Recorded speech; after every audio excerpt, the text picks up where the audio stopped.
Now come to the statement. I call the Lord Chancellor. Alex Joel. Thank you, Mr. Speaker. And with permission, I'll make a statement on criminal justice in England and Wales.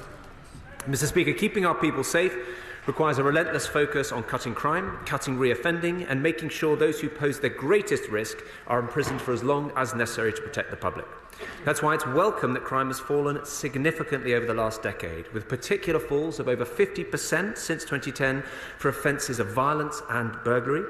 In addition, the reoffending rate has fallen over the last decade from 31% to 25%.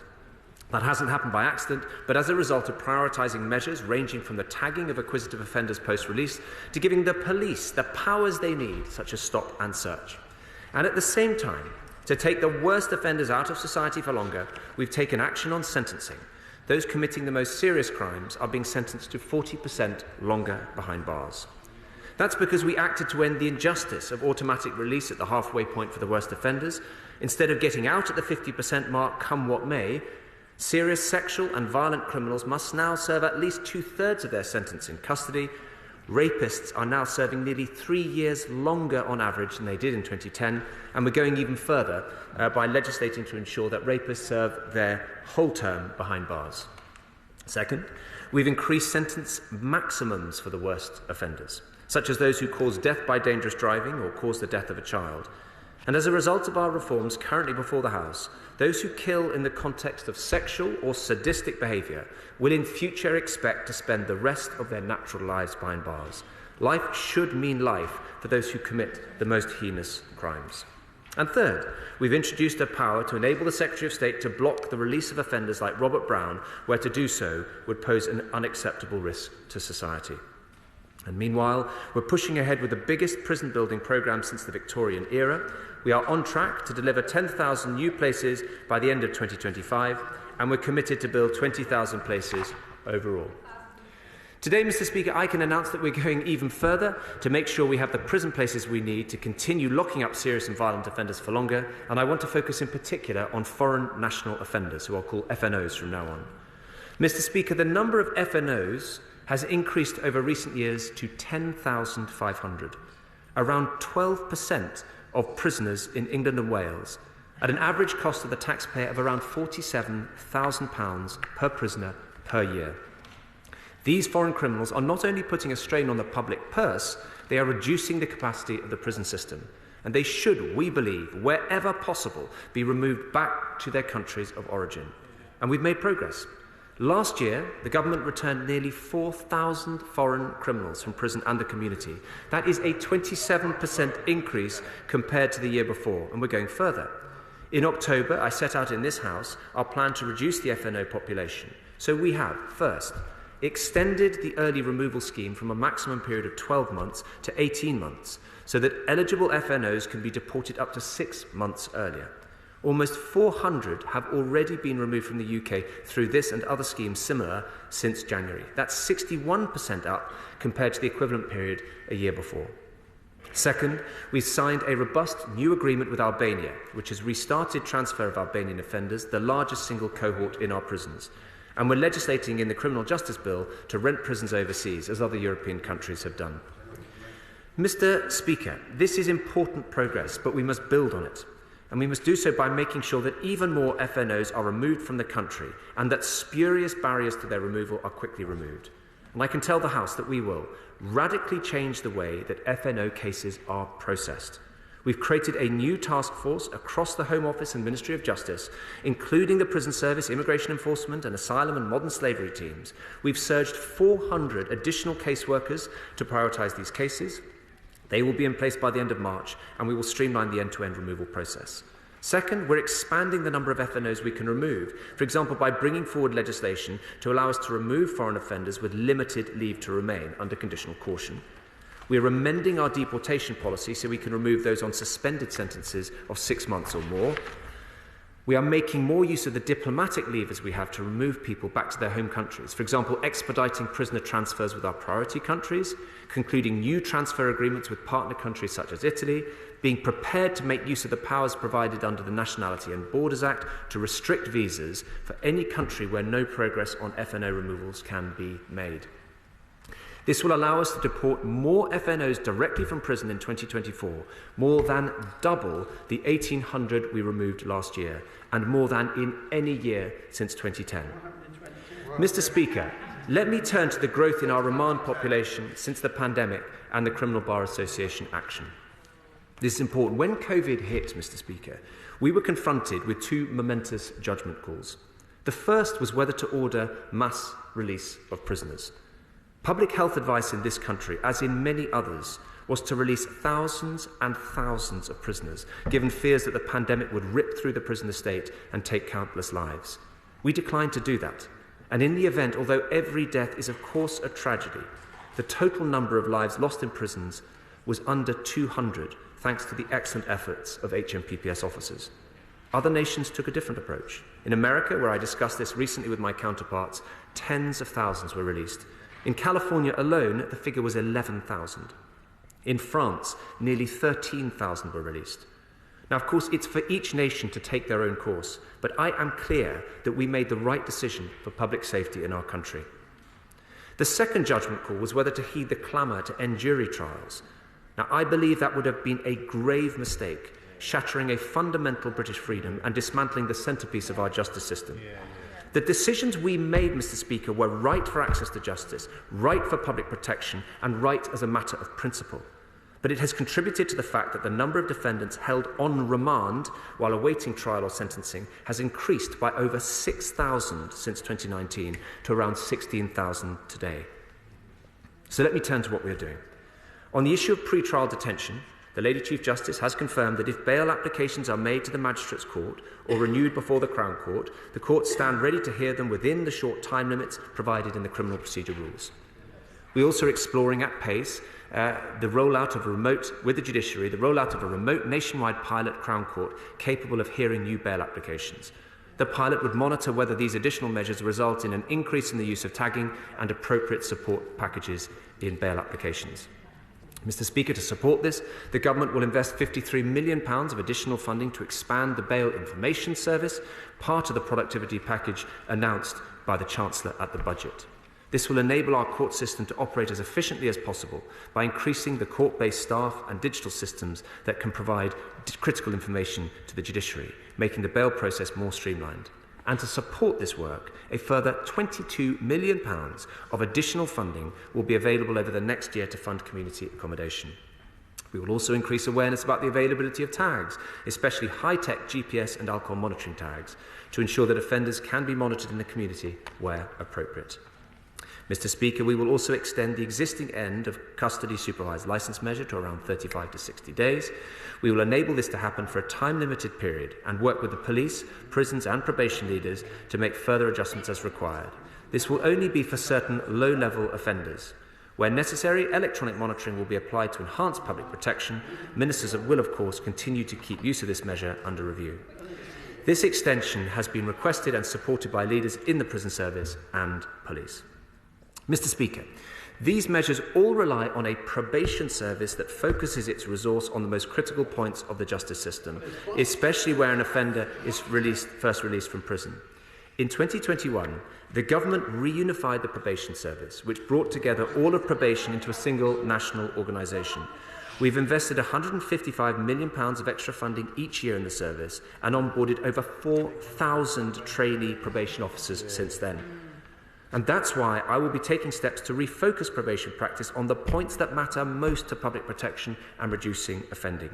So from April, we will reset probation so that practitioners prioritise early engagement at the point where offenders are most likely to breach their licence conditions. This will allow frontline staff to maximise supervision of the most serious offenders.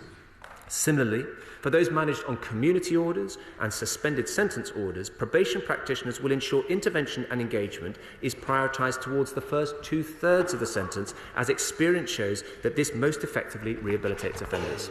To be clear, none of these changes will apply to those convicted of the most serious offences, including MAPA offenders.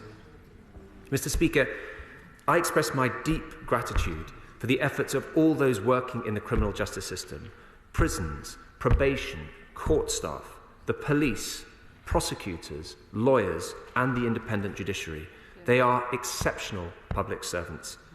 This government will do what is necessary to remove foreign national offenders from our country, and we will do whatever it takes to ensure the British people are kept safe from the most dangerous criminals. I commend this statement to the House. Shadow Secretary Shabana Mahmood. Thank you. Thank you, Mr. Speaker. I'm grateful to the Secretary of State for advance sight of his statement. Late in the hours of yesterday evening, this government, Mr. Speaker, tried to quietly slip out an announcement that they are going to be releasing prisoners up to 2 months early in order to deal with the lack of space in our prisons. Let us be in no doubt. This is the most drastic form of early release for prisoners that this country has ever seen. And in his 11-page and 10-minute long statement today, Mr. Speaker, it merited 1 paragraph. This is a measure that will cause shockwaves and deep concern across our country, and the Secretary of State seems to think a quiet written ministerial statement published late last night and 1 paragraph today is good enough. It is not. Prisoners will now be released not 18 days early, but up to an unprecedented 60 days early, Mr. Speaker. No other government has ever found itself having to do this on this scale. It is nearly 3 times the number of days on licence as under any previous scheme. And let us be clear that this does have consequences. It will seem wrong in principle to victims and the public that people who have done wrong and been sentenced under due process of law can then be released as much as 2 months before a court intended. This means that people who have broken the law and in many cases pose an ongoing threat to the law-abiding public are directly benefiting from the government's complete incompetence. Small wonder then that the government has refused all requests to be transparent about the scale and the impact of this scheme. This is no way to run the criminal justice system or indeed the country. Not least because when he announced this scheme in October of last year, Mr. Speaker, the Secretary of State was very explicit that the power would, and I quote, only be used for a limited period and only in targeted areas. The scheme was to be, and I quote again, a temporary operational measure to relieve immediate pressure. Last month, we learned from a leak to the media that the scheme had been expanded to more prisons and, according to unpublished guidance to prison governors, I quote, activated for an undefined period. He will surely acknowledge that this will strike many people as a very novel definition of the word temporary, Mr. Speaker. And now we learn that the scheme is in fact due to be expanded very significantly, as I said, an unprecedented 60 days ahead of when a prisoner would ordinarily be released. So I ask again, Mr. Speaker, the questions that I first raised all those months ago. How many prisoners have been released early under the scheme to date? Which prisons are using the early release scheme? Which types of offenders are being released early under this scheme? Are domestic abusers and stalkers eligible for release under this scheme? Why has this scheme been expanded to early release up to 60 days? Why has the scheme been activated indefinitely? And Mr. Speaker, I ask the Secretary of State, will he finally commit to publishing all of the relevant statistics about the early release scheme on the same basis that we see the publication of prison data, that is to say on a weekly basis, and not his early and wholly inadequate commitment to publish on an annual basis, not least because there will have been a general election before then. Mr. Speaker, the Secretary of State has acknowledged at last that all of these changes put a very real and profoundly concerning additional pressure on our already overstretched and understaffed probation service. He tells us that there will be a reset for probation to ensure that it prioritises early engagement, but it is not clear what that means or what part of their vital work he is suggesting probation officers will not be doing as a result of what he has said today. And what is glaringly absent is any additional resource to support the thousands of cases that will now have their release dates brought forward. It is wholly inevitable, Mr. Speaker, that rushing out measures like this will increase the risk to the public, and I hope the Secretary of State, when he responds, will have the honesty to admit it. So I ask again, what measures have been put in place to ensure that probation has the time and the resources to adequately assess risk and protect the public? Has a risk assessment of this expansion been done, and will he publish it? And how will the government ensure that inexperienced probation staff are not left unsupported to supervise dangerous offenders? Mr. Speaker, and finally, on foreign national offenders, the government tells us that they will be freeing up more spaces in our prisons by cracking down on the number of FNOs who are taking up space that we can ill afford to spare when they have no right to be in this country. He has not, of course, pointed out that the numbers that they deported last year are significantly lower than the number they inherited in 2010, which was 5,383 foreign national offenders deported in the last year of the Labour government. Meanwhile, thousands of foreign national offenders are living in the community post-release for several years without being removed. Now, we welcome any improvement that the government intends to make on this pretty poor record, but he needs a more credible plan, like a new returns and enforcement unit with up to 1,000 new staff, more than double his 400 announced today, if the public is to believe that any of these measures will make the necessary difference. Mr. Speaker, unprecedented is a term that is far too often bandied around in politics, but these changes are on any measure truly extraordinary, and the Secretary of State has not been transparent with this House or with the public. They deserve answers, and it is about time he started giving them. Secretary Shaw.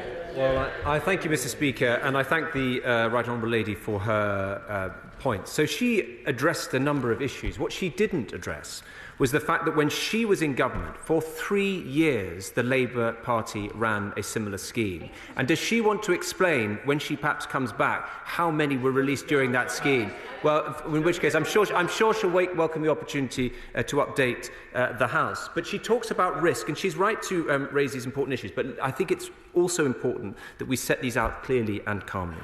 So the position is, unlike the Labour scheme, where those who'd been sentenced to under 12 months were released with no licence conditions, everyone will have a licence condition. And we need to be very clear what that means. So under Labour's scheme, which ran for 3 years, they had no licence conditions at all. So under our scheme, there will be licence conditions, point one. Point two, under Labour's scheme, it operated in a blanket way across every prison. Ours is targeted and calibrated. And the third and really important point is as follows.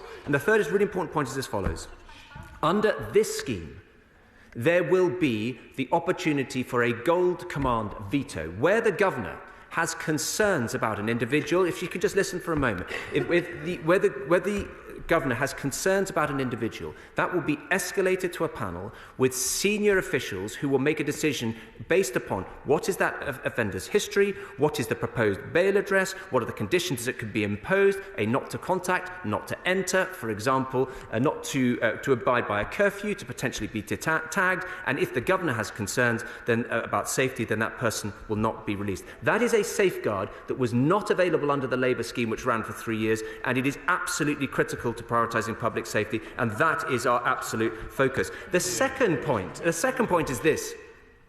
In amongst her response, there was the eloquent sound of silence in relation to the specific questions that this government faced, and indeed every government faced around the world. Should we have let out thousands and thousands of prisoners? She's given no answer to that question, but it's important, because if she aspires to stand here, then she will have to answer whether that's something that should have taken place. Because the reason we didn't do so, of course, has contributed to the pressures we face. But I tell you what, it would have been the wrong thing to do, because it would have prioritised prisoner safety over public safety. We didn't do it, and we were right not to do it. But principle has a cost, and we have taken a sensible decision. The second thing that she did not address is the question of whether we should have listened to those who clamoured for the end of jury trials. I don't think she's suggesting we should, but the inevitable effect is this. When we came into office, the number of cases in the Crown Court caseload was around 48,000. Pre-COVID, it was 39,000. But as it's gone up, inevitably, as a result of keeping the jury trial system, there is a higher proportion of people who are awaiting trial in custody. That is a matter of remorseless arithmetic logic. There are additional 6,000 people. Now, we made the right decision, but we have to take a sensible step. So what she also, the final point that she failed to address is what would she have done in these circumstances? And she knows, as I know, she would have taken exactly the same step. And to seek to make political capital, I'm afraid, is beneath her. Chair of the Select Committee, Sir Robert Neill. Thank you, Mr. Speaker. Can I commend the Secretary of State for his characteristically thoughtful and measured approach to this?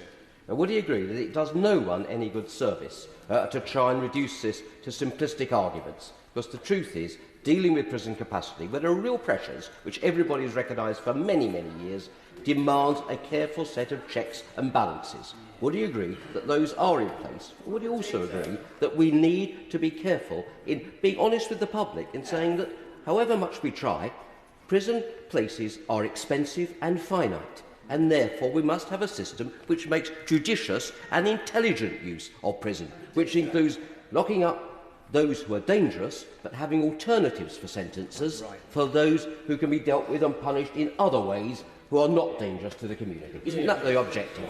He makes an exceptional point. We have to proceed on the basis of evidence, not emotion. Now, we choose to lock up the most dangerous offenders for longer, which is why those who murder in the context of sexual or sadistic behaviour should go to custody, be in custody for the rest of their life, because the threat to the population is so great. But where people can be reformed using technology which wasn't available a long time ago, we should use that, not just because we think as a matter of common sense that works, because the data shows that it works. And as to his specific point, look, anybody who looks at this calmly and in an adult way will see there have been moments in history where there have been pressures. There was one in 1997. There was also pressure in 2007. If you go back to look at the archives, you see Jack Straw having a terrible argument with Lord Faulkner about these issues, about the use of cells in Inner London Crown Court. Those of us who've been in the system remember this. The key, however, is do you deal with this in a sensible, calibrated, proportionate way? We will take every step to look after the safety of the public, and we will not be scoring political points in the process.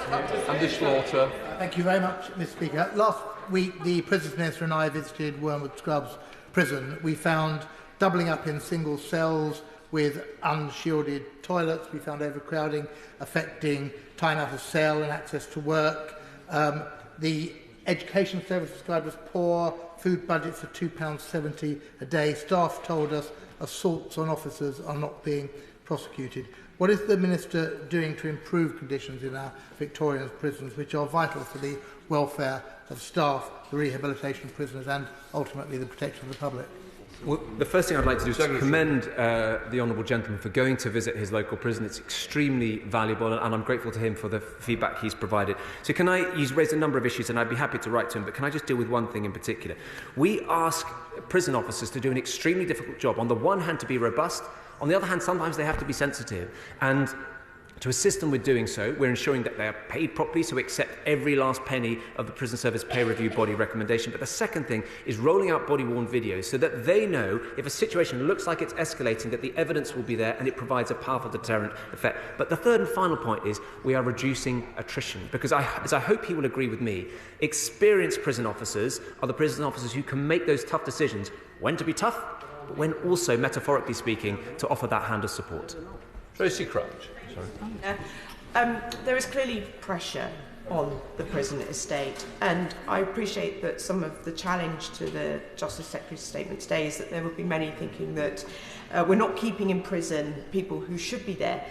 But it's also true to say that there is a problem of some people being sent to prison who shouldn't be there, and the Secretary of State will be aware of my own constituent who's a police officer who 1 minute is hailed a hero for apprehending a violent criminal and the next minute finds himself in Wandsworth prison.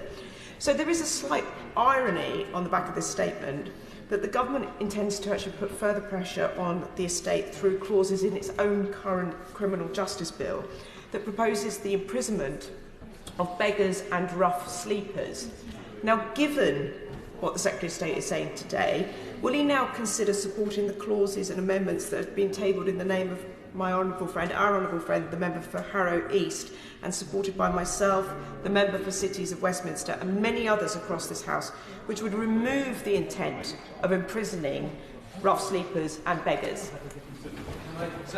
A lady who assiduously raises matters on behalf of her constituent, she is going to be, if I may respectfully say so, such a loss to this House, and she indicates in that question why she will be. I, of course, can't comment about the specific circumstances related to her constituent because there's an independent trial process. As to the specific points she makes about the Criminal Justice Bill, those are Home Office measures, but I will be sure to ensure the Home Secretary is aware of the points that she's raised. The number of cases disposed by our courts is now down by 200,000 compared to the pre-pandemic number, a reduction of 12%. So what is the Secretary of State doing to eliminate that backlog? And can he tell us what impact he thinks it will have on prison numbers in the event that he's successful? Respectfully, that's a fair question. So on the specifics of the number of cases we're getting through, it's always worth remembering that over 90% of cases are disposed of in the magistrate's court. And in fact, they're getting through a very significant number. But he makes a fair point about the Crown Court, because as a result of the fact that we're prosecuting 32% more rape offences than before, the plea rate is lower, because guess what? People don't plead guilty to rape in the way that they might plead guilty to handling stolen goods, for example. So the way we address that is by putting additional money into the system, £141 million into legal aid. We also ensure that Section 28, so pre-record video evidence and so on. But look, we make no apology for the fact that these are appalling crimes. We have to let the system take its course, and we will do everything we can to increase resource so that people, victims, witnesses get the justice they deserve. Rob Butler. Thank you very much, Mr. Speaker. I support very much the carefully considered moves that have been announced today by my right honourable friend. They reflect the reality of the pressures on our prison estate and indeed on our excellent prison officers following the extraordinary impact of COVID. And I especially welcome the additional steps that he's announced to remove more foreign national offenders.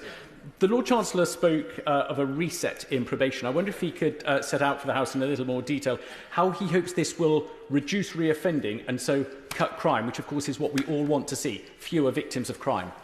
I'm very grateful to him for raising that. So probation is absolutely critical, and I've made a point since coming into this role, not just speaking to senior probation officers, important though they are, but speaking to those probation officers on the front line, and it has been an incredibly instructive experience. One I spoke to in Luton and Dunstable told me that the measures we've taken, by the way, to roll out 12 weeks guaranteed accommodation were the most significant steps that any government had taken in the 30 years that he'd been a probation officer. But as for the reset that I referred to, it will follow evidence, not emotion. In other words, it will allow probation officers to calibrate and prioritise their resource to those parts of the licence period where reoffending is most likely to take place. That's common sense, it follows the evidence, and ultimately it's measures like that which is why reoffending has gone down from 31%, 25% to 25%, saving a number of people from being victims of crime in the first place. Jim Shannon. Thank you, Mr. Speaker. Can I thank the Minister as always for a very comprehensive response. He's certainly over his subject. It is great that the action has been taken to ease overcrowding on prisoners. However, some element of concern must be expressed at the thought of criminals being released early despite their crimes being deemed low level.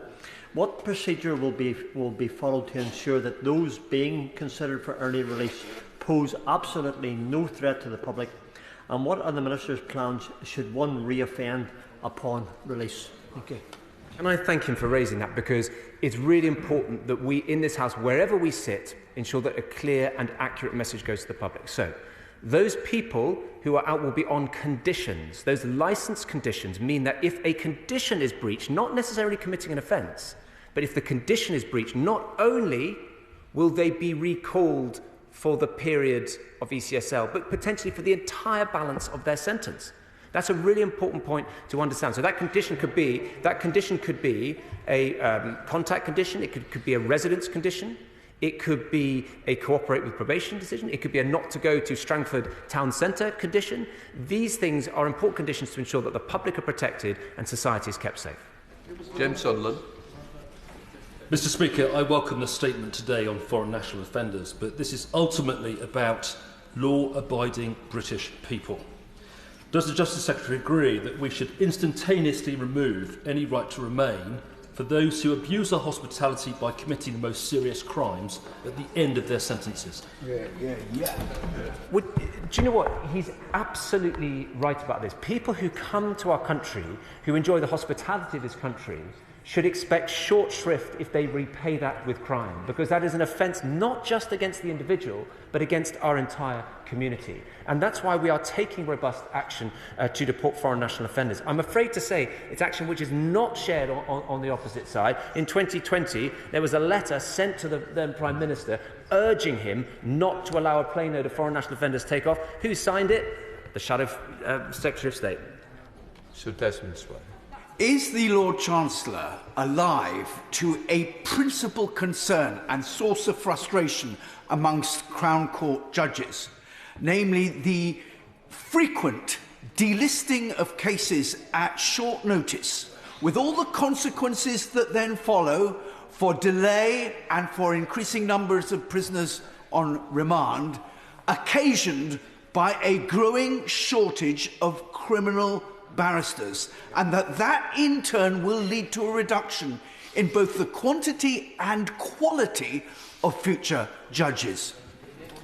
I'm so grateful to him for raising this issue, because ensuring that there is a vibrant profession is critical for the machine of justice to continue, but also to provide the pipeline he referred to. On the specific issue of listing, or delisting as he referred to it, that is a judicial discretion. That's a matter for the judges. But he's right about wanting to ensure that there's a pipeline. And that's why we're investing over £140 million into legal aid, so that talented young professionals can, instead of thinking, well, I'm off to the private sector to earn a fortune at the Chancery Bar, will be there at the legal aid bar, following in the footsteps of my honourable and learned friend, the Chair of the Justice Select Committee, and prosecuting and defending criminals, so that we can ensure that justice is served in our country. Jane Hazel.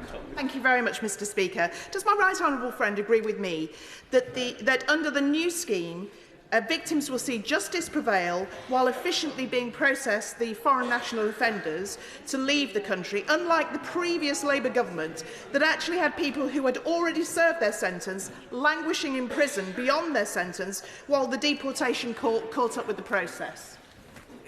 She's absolutely right. It's a matter of basic justice. The British people expect that those who offend against our country, as well as against victims of crime, should receive short shrift. And that's why we are absolutely clear that violent thugs who rape, who murder, who steal and rob, if they're in our country and they're from overseas, we'll put them on a plane and get them out. That completes the statement. We now come to presentation of Bill. Christine Jardine. Thank you. Bereavement Support Children and Young People Bill. Second reading what day? Friday, 26th April. Friday the 26th of April. Thank you. We now come to presentation of Bill. Emma Hardy.